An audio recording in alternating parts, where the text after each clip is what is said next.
Then there was the Christian Street YMCA. Then there's the Salvation Army for lower economic kids. There's a whole bunch of organizations. Even Father Divine and the Lorraine Hotel in Philadelphia on Broad Street. The center in the housing project from age that I grew up in, from age 6 through to 14.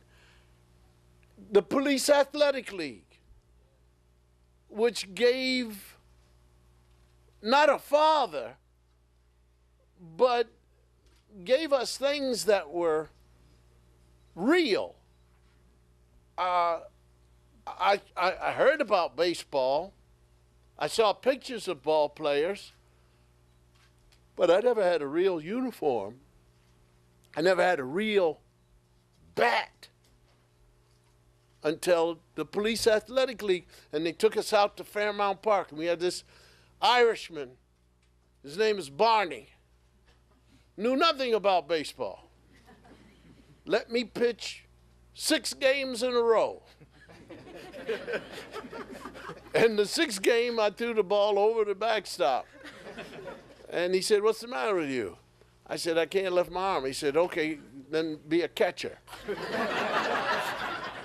But to this kid who has no money, no money, to see Barney take 6 brand new white balls out of a box, when in the projects we had a softball and tape, not electrical tape, because electrical tape would unwind and pick up stones and cut your hand. It was the white surgical tape. And we played, the softball started out like this, and then at the end it was like this, but we still kept wrapping it. Played with a football with newspaper stuffed inside.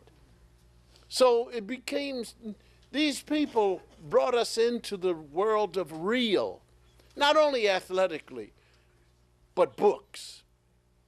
And then, of course, without anybody knowing it, psychologically, the male. Males coming in touch with males. Males with integrity. Mr. Glover in our neighborhood, who was a working man. Housing project, $38 a month. Mr. Glover had 2 daughters. But Mr. Glover, this man who could afford to move into the project, so you had to be making almost no money. $38 a month, rent, in the 40s, mid to late 40s. And Oscar Glover got permission from the Boy Scouts of America to get a troop. They gave us permission. But it was special permission because our parents didn't have money for a whole uniform. So my mother had 75 cents. I got a neckerchief and the thing, that was it. And I had a short sleeve shirt. My mother dyed it. Edward West had socks, stockings, and brown shoes. Bobby Stevens' father hit the numbers for 2 cents in the box. Bobby had a whole uniform, and we had a flag. And Mr. Glover would take us to Fairmount Park. We got on the bus, the trolley car, and another trolley car, and wound up in Fairmount Park, walking and learning about leaves and roots and horses, because the cops kept coming by on horseback. And Mr. Glover would open up the book to the horse. But later, when I became famous, and one of your troopers is familiar with a show called Chet Kincaid, and I wrote a story called The Dance of the Swollen Elephants, which was about us. But Chet Kincaid, the character I was playing, was in charge of the troop. And we had the flag, and we actually got on the bus. And this, of course, was with Asian and white and black kids and brown kids. So these groups in the neighborhood, when you utilize, when you go to them, very, very important, and can be there for you for free. Next question.